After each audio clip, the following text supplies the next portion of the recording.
Hello hi అండి, welcome back our channel. నేను మీ శ్రీసారి. ఈరోజు ఈ వీడియోలో వచ్చేసి ఇప్పుడు బాగా ట్రెండింగ్ నడుస్తుంది కదండి, boil egg omelette, double egg omelette అనేది.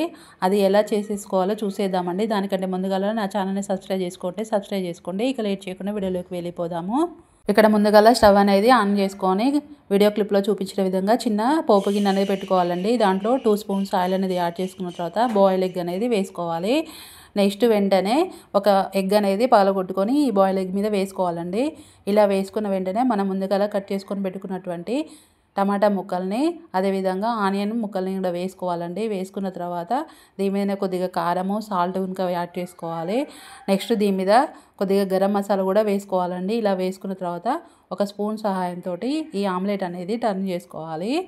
ఈ విధంగా నిదానంగా రెండు వైపు టర్న్ చేసుకున్న తర్వాత మిగిలినటువంటి టమాటా ముక్కల్ని, ఉల్లిగడ్డ ముక్కలు కూడా పైన జల్లుకోవాలండి.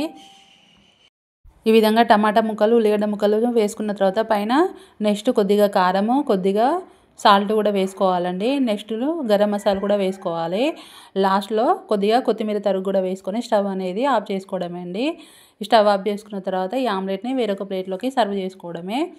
టేస్టీ అయినటువంటి, ఫ్లఫీ అయినటువంటి ఆమ్లెట్ అనేది రెడీ అయిపోయిందండి. ఈ ఆమ్లెట్ని స్పూన్ సహాయంతో వేరొక ప్లేట్లోకి తీసుకుందామండి.